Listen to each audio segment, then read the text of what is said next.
Hey guys, welcome back to Crypto Pumps. In this video, we're going to go through 7 things I look at when I'm trying to find a good crypto and separate a good one from all the shit ones. And I also have a bit of a price prediction. I generally don't really do price predictions. You can see in my thumbnail, I have a crystal ball because nobody really knows what Kaspa's going to go to. But 30x is what I think is possible. And I'm going to compare it to ADA, which a lot of people have done and I have done in the past also. But we'll just get into this and I'll show you a couple of things what I look at. But anyway, Kaspa, just on today, anyway, it's up 4.82% and the volume is up 58%. We can see it's kind of really hovering sideways today.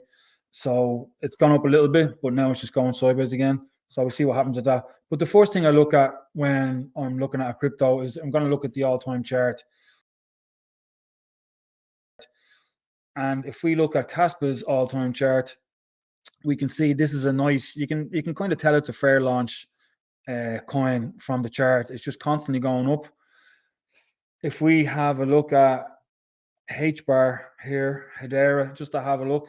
Now I know they've already been through a bull run, but you can see the way it's a VC back coin. And as soon as it gets to the top, all the VCs and the team dump the token and brings the price right down and it dumps on top of you. So a lot of people lose out on these kind of cryptos.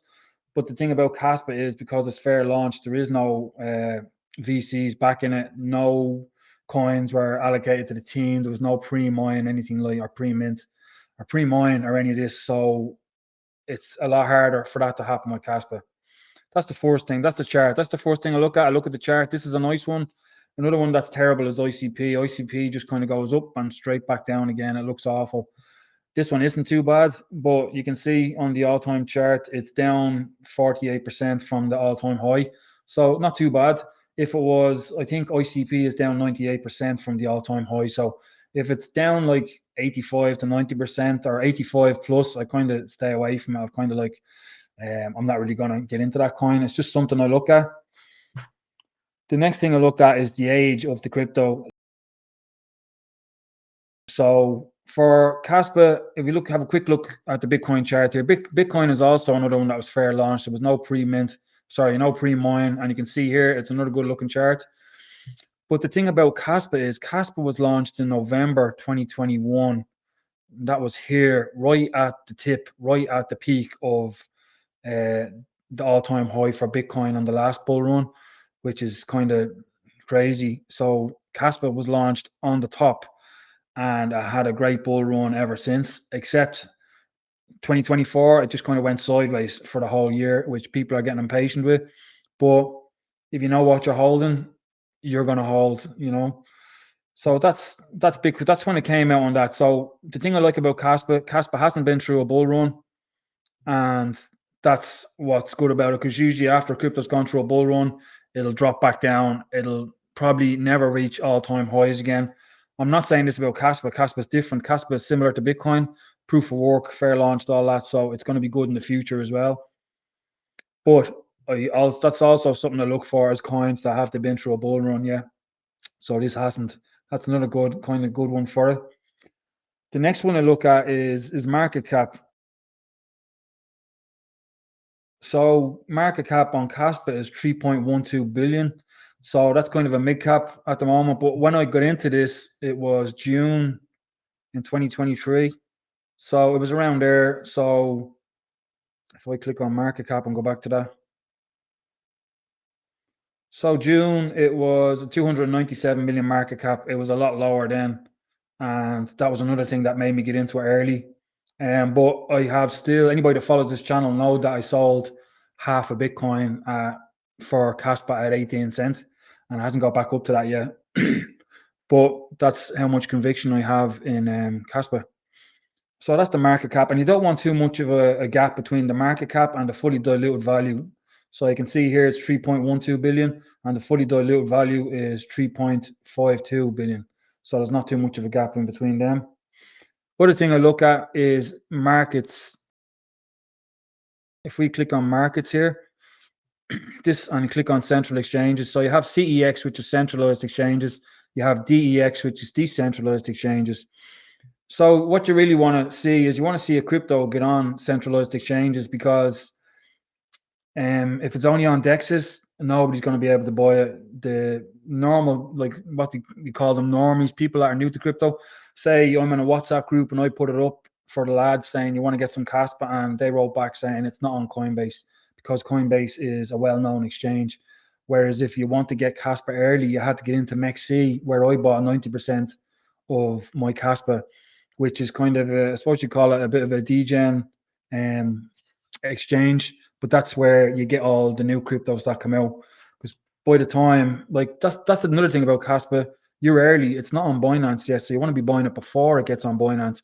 People are giving out it's never gonna get on Binance and they're selling, but like there's no point in buying it when it's on Binance. You want to get it before it gets listed on Binance and Crypto.com and Coinbase.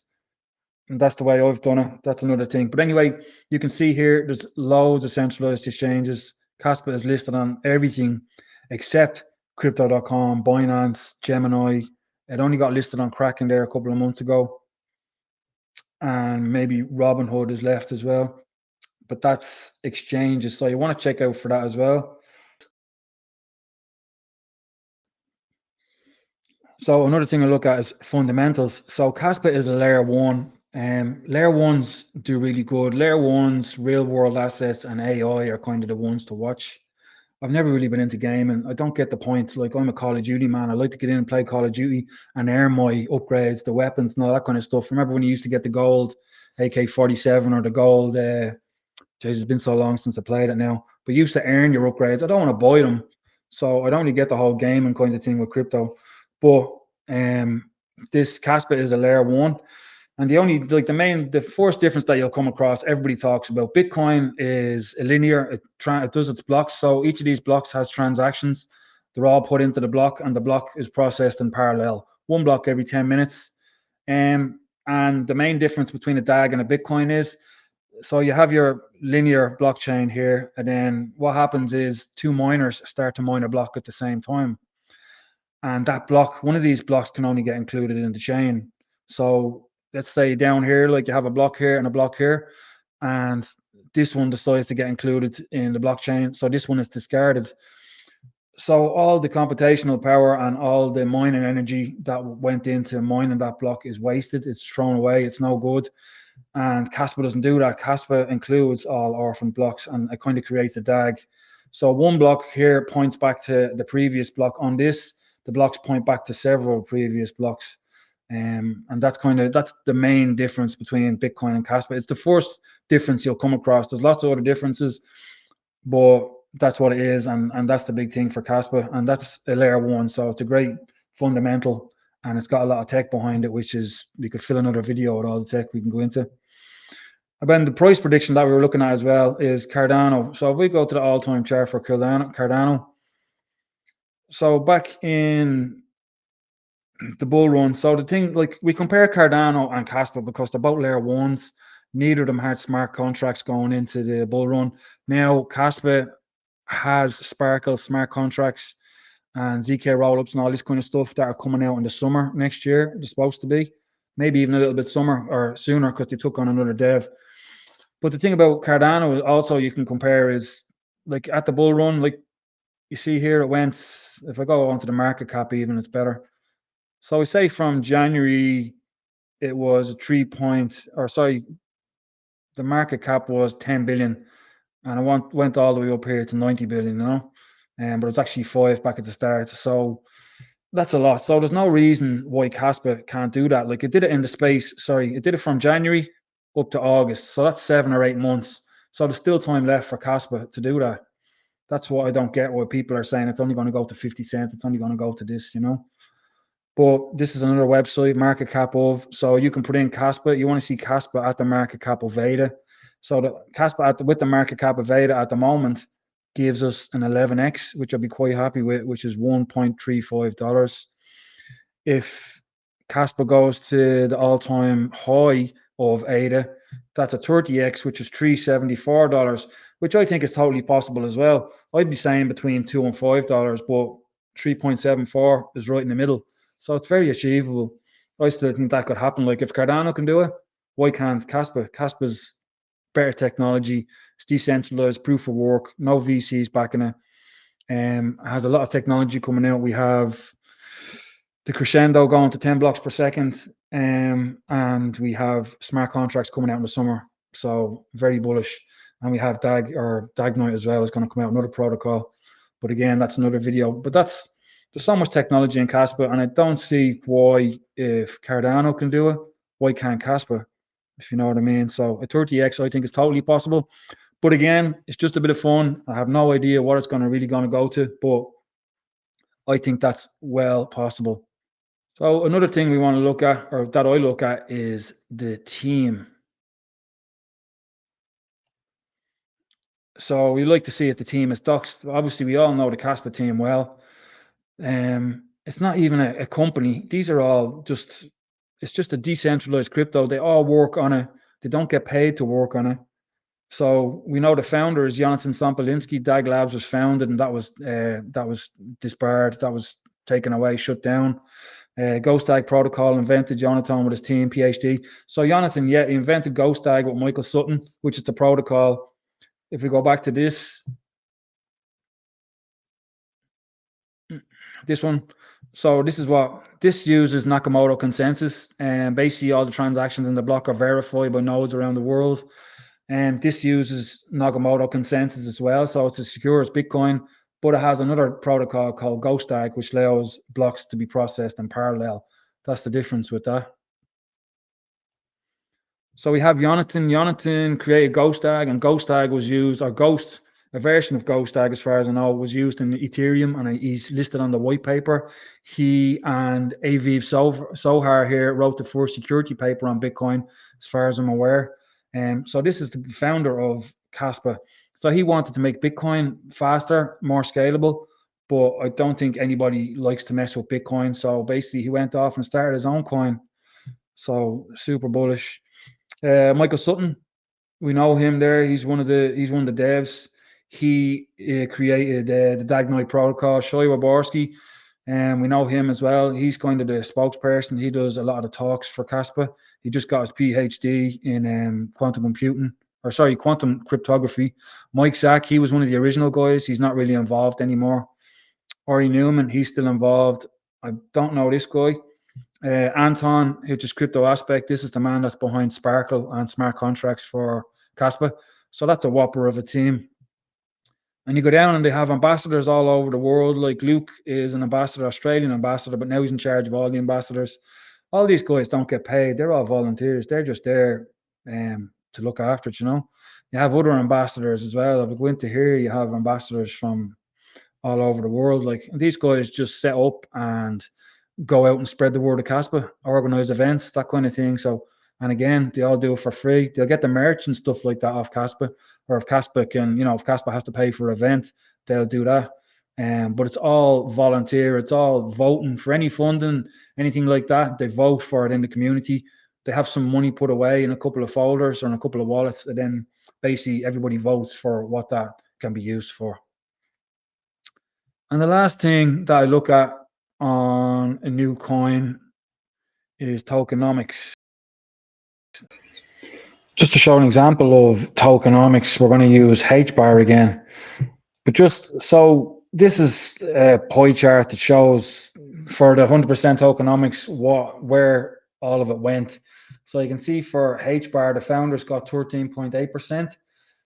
Swirls, whatever that is, got 8%. Ecosystem development, 24%. SAF's purchase agreement, 17.4%. Employees, 4.4%. Hedera pre-mint treasury, 32.4%. So I have no idea what went to public there. Usually they have a section for public. So basically on HBAR, hardly any of it is gone to the public. The difference with this on Kaspa is this whole thing was 100% out to the public. It was all minted. There was no pre-mint, no team allocation, nothing like that. 100% went out. It was minted out to the public. The team minted at the same time as the public. And the thing about Kaspa is that when they launched it, it was CPU mined first, and then it was GPU mined, and then ASICs. It was ASIC resistant until it got to 65% in circulation, and then ASICs were able to mine Kaspa. But that was to stop one company like Marathon or one of them from getting a shitload of ASICs and mining the whole supply of Kaspa, which would have been a no-no. It wouldn't have been decentralized anymore. So if you read a little bit here, it's like fair launched in November 2021 with no pre-mine, zero pre-sales, and no coin allocations. Kaspa is 100% decentralized, open source, community managed. Open source means on GitHub, all the code is open source. Anybody can see it. There's nothing hidden. Closed source is the other one, but open source, basically, it's there for everybody to see and use. The max supply of Kaspa is 28.7 billion coins with an emission schedule halves per year via smooth monthly reductions. This is actually 29 billion that's hard coded in, but 28.7, it's something to do with the way the supply is mined. So it was first mined on CPUs on the initial month on mainnet. And by December 2021, one of the community members wrote and released the first ever GPU mining software. So for almost 1.5 years, Kaspa was primarily mined using GPU. And then down on April 13th, 2023, ASIC's era began when a representative of Ice River Company joined the Discord server and presented their product lineup. So again, you had your CPU mineable, it was GPU mineable, and then ASICs came in, but ASICs only came in when it got to 65% of Kaspa in circulation to stop any one person or any one group holding too much of the coin. So it was very smart. And we can see here on the Kasta FYI, this is the block explorer. So you can see here that at the moment, 88.69% of Kaspa is mined. So there is just over 10% left to go. So that should drive between supply and demand. Hopefully the same thing that's happening with Bitcoin is there's not enough Bitcoin to go around with all the people that want to buy it. So I'm hoping that the same thing is going to happen to Kaspa. And hopefully you're in early before people realize how good Kaspa is. And that's tokenomics. That's the basics of tokenomics. And you can see that Kaspa was made for the people, like 100% to the public. Nothing was given to the team or anything like that. They had to mine it like everybody else. And that's the difference. There's nobody to dump on you when you get into Kaspa. And that's basically what I have to say there on all of them. They're the kind of things I look at. I hope you found it helpful. If you did, please give me a like and give me a subscribe and let me know in the comments what you think. And that's the end of the video. I'll talk to you again in the future. Thanks for watching.